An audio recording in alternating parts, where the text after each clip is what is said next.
I'm James Farwell. I am the author of a new book on Pakistan, The Pakistan Cauldron, Conspiracy, Assassination, and Instability, which is a book that tells how Pakistani politics really works. It looks at its culture of conspiracy. It looks at the impact on Pakistani politics and Pakistani-Washington relations from the impact of the raid that killed bin Laden. It looks at the current political situation, and it's important because when you read this book, you'll understand what is going on in Pakistan today. This is a country of 180 million people, and it has 120 nuclear warheads. And whatever we may think of Pakistan, it is an important country, one that we have to be able to engage with effectively. What's going on in Pakistan right now is a very, very interesting crisis that is typically Pakistani.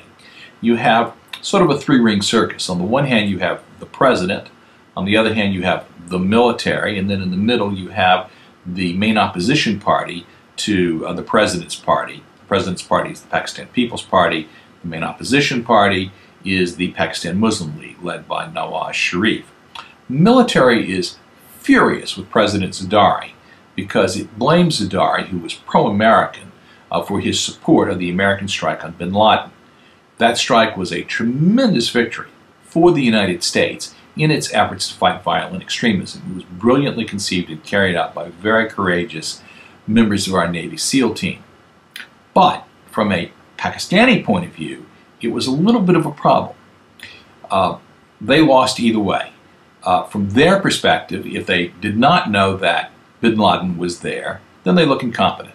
If they did know he was there, then they were complicit. And so either way, they looked not very good in their own eyes. Their pride was very wounded. And above all, the very proud military in Pakistan has been very angry over what happened.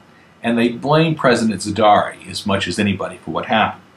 So the way that they tried to get at President Zardari first was by taking down his ambassador to the United States, Hussein Haqqani, whom they accused of authoring a memo transmitted to the chairman of the Joint Chiefs of Staff in Washington and asking for help in keeping the Pakistani military from staging a coup against the government. Now, the Pakistani military had absolutely no interest in staging a coup. They have all the power that they need in Pakistan. And the last thing that the Pakistani military wants is the burden and the responsibility of governing Pakistan. It is a country with many, many, many problems, and not problems that the military wants to have to take on for itself. But what they did want to do was to really punish Zardari, whom they consider slavishly pro-American. So they started by trying to humiliate, which they did, Ambassador Haqqani, and now they are in league with the Pakistani Supreme Court in order to try and have President Zardari exposed to prosecution on allegations of corruption. And it's all a very interesting set of alliances because, as we said a moment ago, on the one hand you have the People's Party led by President Zardari. On the other hand you have the Pakistani Muslim League led by Nawaz Sharif, and in the middle the Supreme Court. And then you also have the military. The Supreme Court has tended to be aligned with the Pakistani Muslim League. The military, on the other hand, funny enough, has had a very good relationship with the People's Party.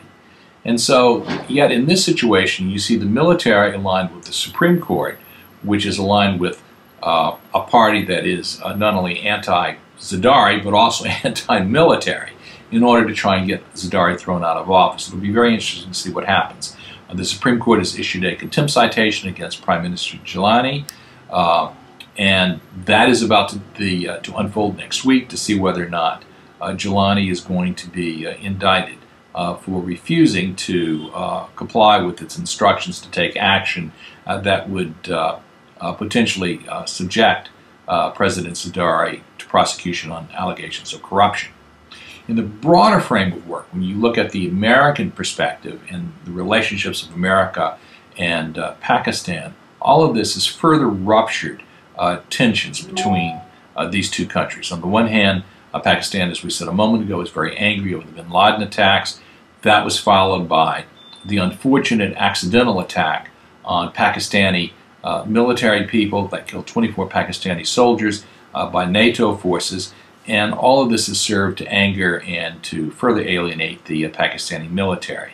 We've seen just this week that the BBC is now reporting that the that elements of the Pakistani intelligence services are working hand in glove with some elements of the Taliban against us in Afghanistan, and that further complicates everything.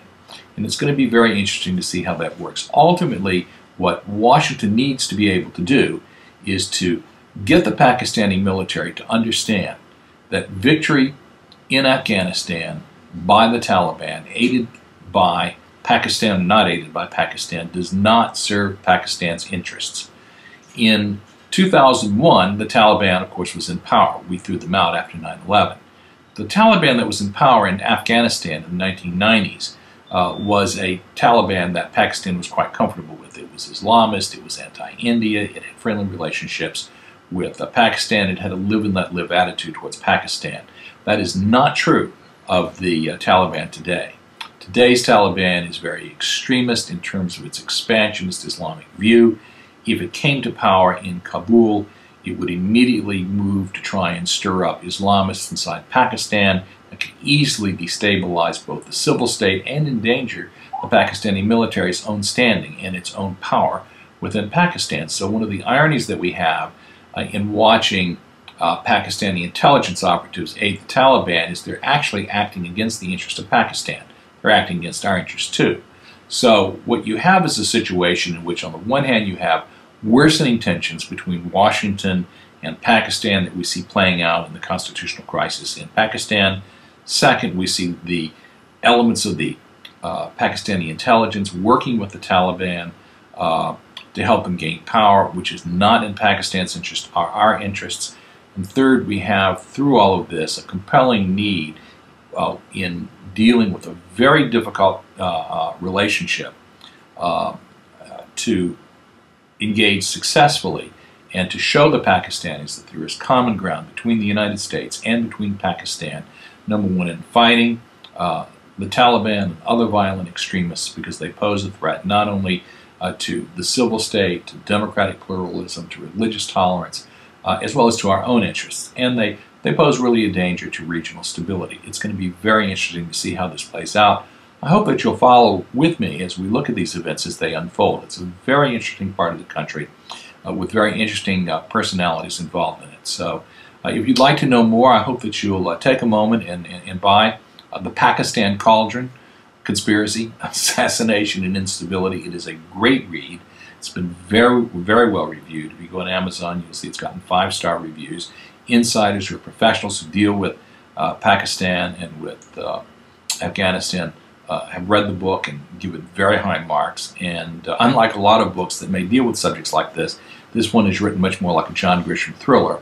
And it's an easy read about interesting people doing interesting things. Again, this is James Firewell. Thanks very much for being with us. And again, I hope that you'll buy the Pakistan Cauldron, Conspiracy, Assassination, and Instability. You can get it on Amazon, Barnes & Noble, or at your local bookstore. Great read, informative, something you won't want to miss. Again, thank you.